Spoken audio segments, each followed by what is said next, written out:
Chers amis, chers frères et sœurs, qu'il est bon que nous réentendions ensemble cette belle lettre de saint Paul aux Thessaloniciens. Il ne faut pas que vous soyez abattus comme les autres qui n'ont pas d'espérance. Cette affirmation de Paul vient indéniablement toucher le cœur de celles et de ceux qui entendent cette parole. Pourquoi ? Parce que, bien que chrétiens, bien que dans la prime communauté chrétienne, eux aussi, sans doute, sont frappés par la désespérance. Quand quelqu'un vient à nous quitter, quand le Christ est mort, tous ont pu pleurer, être désemparés. Il est normal que nous soyons tous abattus, mais il n'est pas normal de rester dans cette attitude quand nous sommes marqués par la foi.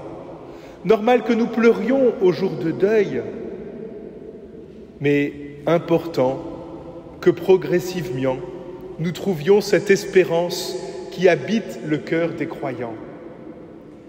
Qu'est-ce qu'espérer ? Il faut sans doute distinguer l'espérance de l'espoir. On a l'espoir que tout le monde trouve les lectures dans le lectionnaire. Ça, c'est ce qu'on se fabrique, vous voyez. On a l'espoir d'avoir une bonne santé. On a l'espoir peut-être même de gagner au loto. Ça, ce sont des choses qu'on a dans la tête, qu'on imagine et dont on a envie profondément.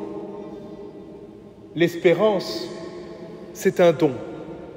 Cela nous est donné.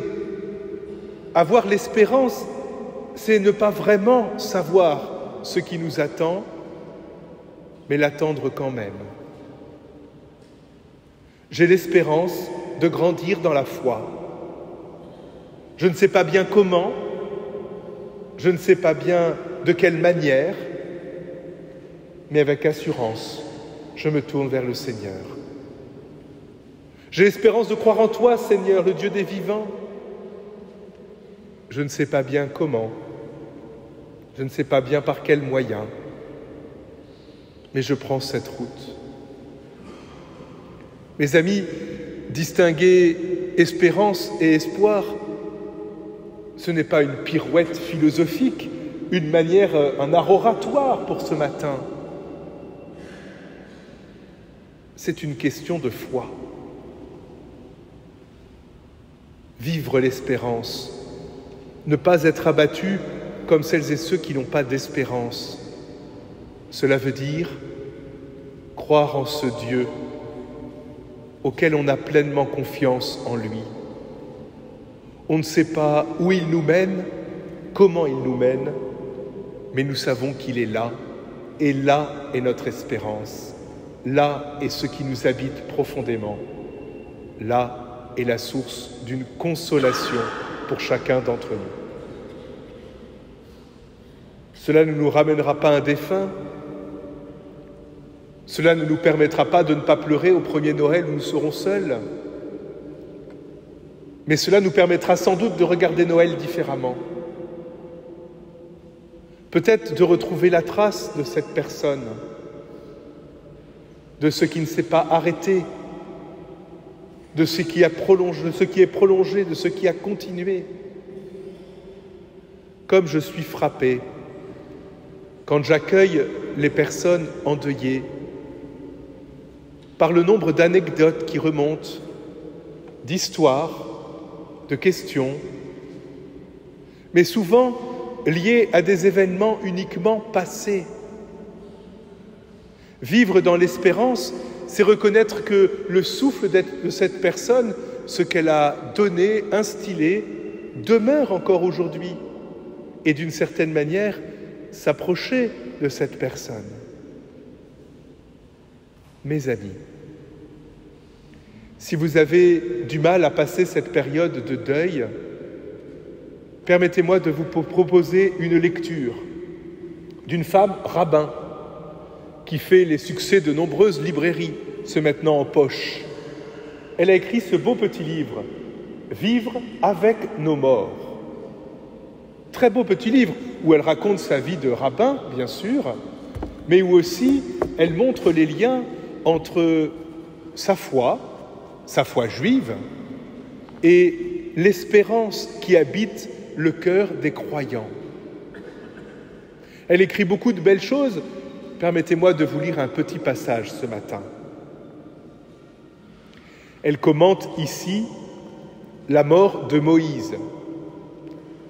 Et le fait que Moïse étant mort, il est écrit en hébreu dans la Genèse au chapitre 34, « Al pi Adonai », ce qui peut se traduire que Dieu est venu sur ordre de l'Éternel. La vie de Moïse a été reprise sur ordre de l'Éternel, et quand on relit l'hébreu, on peut peut-être dire autrement que Dieu est venu reprendre sa vie sur sa bouche. Comme si, commente-t-elle, Dieu avait donné son souffle à la Genèse, à tout homme et à toute femme, et comme si, au moment de la mort, Dieu venait reprendre ce souffle. C'est une image qui peut nous habiter. Quand nous voyons un corps inanimé, nous voyons bien ce souffle qui manque à la personne. Mais ici, Delphine Horviller essaye d'y donner un sens spirituel. Moïse a quitté ce monde embrassé par Dieu, et dans ce baiser divin, écrit-elle, il a rendu l'âme. L'Éternel qui, dans la Genèse, avait soufflé dans les narines du premier homme, Adam, pour lui donner la vie, reprend le souffle d'un autre homme aux dernières lignes du texte. Il récupère l'âme de Moïse de la façon la plus tendre qui soit et de la mieux inspirée. Personne n'a depuis lors connu d'un tel traitement de faveur. Pourquoi vous lire ce passage ? Quelle est notre espérance comme chrétiens, si ce n'est celle de vivre en Dieu pour toute notre vie ? Nous ne savons pas comment ni par quels moyens, mais là est notre espérance, vivre pour toujours en Dieu. Nous avons reçu son souffle au jour de notre naissance, il nous le reprendra au jour de notre mort. Mais tant que nous avons ce souffle, ici nous sommes là pour vivre de ce souffle de vie, pour vivre déjà de cette vie en Dieu, mais dans un temps passager. Au dernier jour, nous serons tout en tous, tous en Dieu, tous présents en lui, marqués par ce seul souffle de vie. Voilà pourquoi saint Paul aux Thessaloniciens, ou bien d'autres, insiste, ici Paul le dit, il parle de ceux qui se sont endormis dans la foi. Mais habitant de ce souffle en Dieu, un jour, nous vivrons tous de ce même souffle de vie et nous pourrons revivre pour toujours. L'espérance qui est la nôtre, frères et sœurs, n'est pas passagère, n'est pas pour un temps donné. Il nous faut creuser ce mystère de l'espérance, parce que d'une certaine manière, nous avons à le redécouvrir encore et encore.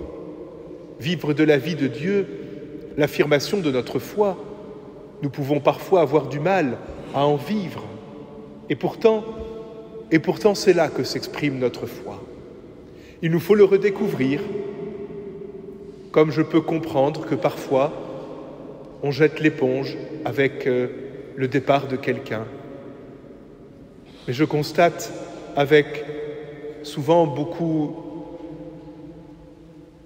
de plaisir, j'ose le mot, que l'occasion des obsèques et du deuil permet à beaucoup de s'approcher de la vie en Dieu, de retrouver une vie en Dieu.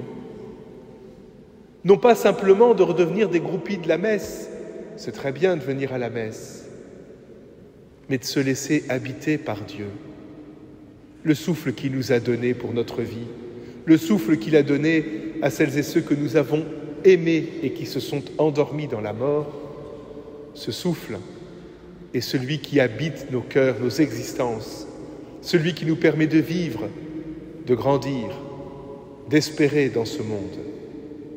Alors, que cette liturgie et que ces jours nous aident justement à sentir ce souffle divin, à sentir cette vie de Dieu là où nous sommes, à reconnaître que Dieu est celui qui est tout près de nous, en nous, à côté de nous, autour de nous. Il est celui qui veut habiter nos vies et il est celui dans lequel déjà habitent nos frères et sœurs qui se sont endormis dans la mort. Être en communion avec eux, être en proximité avec eux, c'est aussi être en proximité avec Dieu.